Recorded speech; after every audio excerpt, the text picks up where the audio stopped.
Unampenda, unampa kila kitu, unamjali kuliko unavyojijali wewe mwenyewe.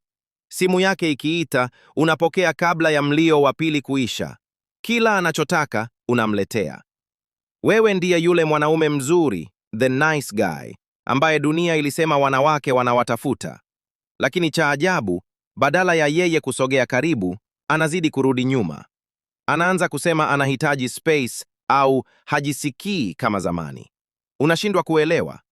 Inakuwaje unatoa upendo wa dhati, lakini unalipwa kwa kuachwa? Kila mwanamume anayependa kwa dhati ana hamu moja tu, kuwa shujaa wa mwanamke wake. Anataka kuonekana ndiye mlinzi, mtoa huduma, na mtu pekee anayeweza kumfurahisha. Shauku yake ni kuona mwanamke huyo anajisikia amependwa kwa kiwango cha juu kabisa. Lakini hapa ndipo kosa la kisaikolojia linapoanzia. Anadhani upendo ni biashara, transaction, kwamba ukitoa 100 lazima urudishiwe 100. Kisaikolojia, hizi ndizo sababu kwa nini upendo wako mwingi unakuwa sumu. Kupotea kwa changamoto, loss of attraction, chase.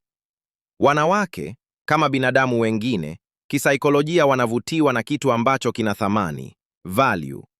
Ukijirahisisha kupita kiasi, ukawa unapatikana muda wote, na huna maisha nje yake, unajishusha thamani. Unakuwa si tuzo tena, bali unakuwa samani ya ndani inayochosha. Hisia za kukabwa, emotional suffocation. Unapompenda sana na kumfuatilia kila sekunde, mwanamke anaanza kuhisi hawezi kupumua. Upendo wako unageuka kuwa kuta za gereza.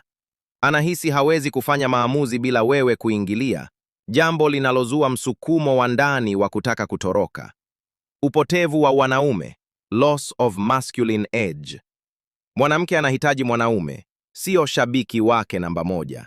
Ukianza kukubali kila kitu anachosema ili tu usimuudhi, unapoteza ule msimamo wa kiume. Anaanza kuhisi anatawala mahusiano, na kisaikolojia, mwanamke anapoteza mvuto wa kimapenzi kwa mwanaume anayeweza kumtawala kirahisi. Mizigo ya deni la hisia, the burden of reciprocity. Unapofanya mambo mengi sana kwake, unamtengenezea deni. Anaanza kujihisi ana hatia, guilt, kwa sababu hawezi kurudisha mapenzi makubwa kama unayompa wewe. Hatia hiyo inabadilika na kuwa hasira, resentment. Anakuacha ili tu akimbie hilo deni la hisia anallohisi hawezi kulilipa. Kujidhalilisha, neediness is repulsive. Hakuna kitu kinachoua mvuto kama uhitaji, neediness. Ukimwonyesha kuwa maisha yako hayawezi kwenda bila yeye, unamfanya ajihisi ana mzigo mkubwa wa kubeba furaha yako. Mwanamke anataka mwanaume ambaye tayari ana furaha yake, na yeye anakuja tu kuiongezea. Uchovu wa drama za wivu. Mara nyingi mwanaume anayependa sana huwa na hofu ya kupoteza. Hofu hii inazaa wivu uliopitiliza.